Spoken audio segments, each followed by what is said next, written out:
Puji Tuhan saudara sekalian, saya percaya kita semuanya diberkati Tuhan. Dalam pagi hari ini kita bisa bangun dan bisa berdoa dan nikmati firman Tuhan. Ya, mari kita sama-sama serahkan hidup kita pagi ini kepada Tuhan.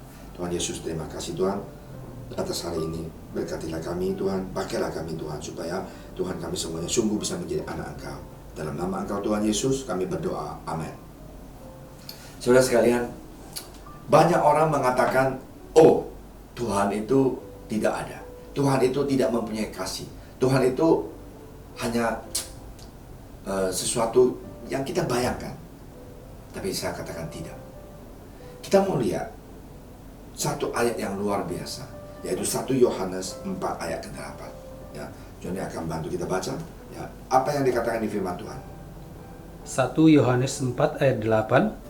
Barang siapa tidak mengasihi, ia tidak mengenal Allah, sebab Allah adalah kasih. Hari ini Allah adalah kasih. Kita tidak bisa lihat Dia, tetapi sungguh Dia itu mencintai kita. Dia mengasihi kita. Saudara bayangkan, kalau tidak ada kasih Tuhan yang begitu luar biasa di dalam kehidupan kita, kita tidak mungkin bisa hari ini. Kita ada nafas, kita bisa jalan, kita bisa olahraga, kita bisa nikmati berkat Tuhan. Nah, ini menunjukkan bahwa Tuhan itu adalah kasih. Tuhan itu mencintai kita. Dia mengasihi kita. Dia memberkati kita.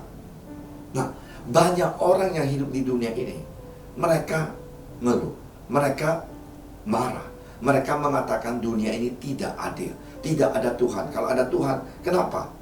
Kenapa ada gempa di Turki? Kenapa begitu banyak orang meninggal? Kenapa begitu banyak korban terjadi di pandemi ini? COVID datang. Katanya manusia yang meninggal itu lebih daripada manusia yang perang dunia kedua. Saudara sekalian, ini semuanya terjadi. Jangan kita anggap bahwa Tuhan itu tidak mengasihi dunia. Sungguh Tuhan Yesus mengasihi kita. Dia mencintai kita. Dia punya kasih itu tidak terbatas. Kita tidak bisa mengukur, oh bagaimana kasih Tuhan. Kasih itu nggak bisa diukur, nggak bisa dirasakan, nggak bisa dilihat itu. Tapi kita bisa merasakan kasih Tuhan itu ada di dalam kehidupan kita. Nah, orang yang tidak memiliki Tuhan ataupun yang telah meninggalkan iman terhadap Tuhan Yesus, mereka punya kehidupan itu akan hampa. Dan akhirnya mereka akan meninggalkan dunia ini dengan suatu penyesalan dan tidak mempunyai apa? Kepastian. Tuhan Yesus mengasihi kita. Dia mau menyembuhkan kita. Dia punya kasih itu tidak terbatas, tidak bisa ditulis dengan perkataan betapa kasihnya Tuhan itu terhadap kita. Untuk kita yang dalam kesusahan, ingat satu hal, Tuhan Yesus mau membantu Anda. Untuk kita yang dalam pergumulan, ingat satu hal, Tuhan Yesus mau menolong kita. Ya, ada satu cerita di Tiongkok di tahun 2008, 2008 bulan 5 tanggal 13 terjadi gempa bumi yang besar seperti itu di Turki hari ini, bahwa yang meninggal itu ribuan orang. Nah, di Sichuan di Tiongkok ya, di Tiongkok. Nah, apa yang terjadi?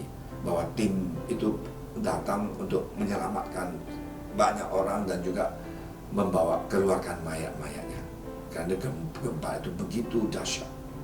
Dan mereka waktu membongkar satu rumah yang sudah hancur ya, dan mereka lihat ada seorang ibu ya umur 40-an, dia sujud ya, dan tangan dia seperti ini, dan mereka keluarkan mayat ibu ini.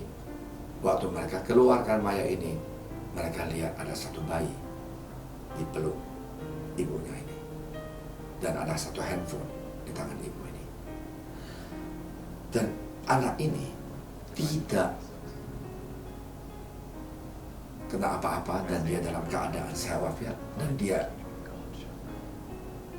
tidak berdarah. Kalau ibunya semuanya kena batu, semuanya berdarah dan hancur kepalanya, dan anak ini utuh. Dan di handphone dia mereka ambil, mereka menyelamatkan anak ini, bayi ini, dan di handphone ini mamanya tulis, dia bilang apa? Water Paupe, my sweetheart, no, saya punya ini. Kalau engkau bisa hidup, cukup ingat satu hal, bahwa mama kasihi kamu. Wow, saya baca ini, cerita ini aduh sungguh menyentuh. Kasih seorang ibu itu begitu dahsyat. Dia tidak peduli kehidupan dia. Dia mau menyelamatkan bayi ini. Dia memeluk bayi ini. Ya, dia terima segalanya, luntuhan dari lumah jatuh ke tubuh dia dan dia mati. Tapi anaknya itu selamat. Inilah kasih seorang ibu yang luar biasa. Karena itu saudara sekalian, saya sering mengatakan bahwa kasih sayang ibu terhadap anak itu tidak bisa diukur dengan berapa banyak uang yang kita sudah kasih ibu kita.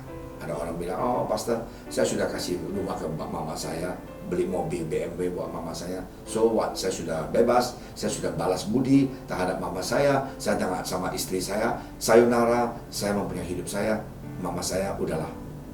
Jangan, saudara sekalian, kasih sayang itu tidak bisa diganti dengan uang.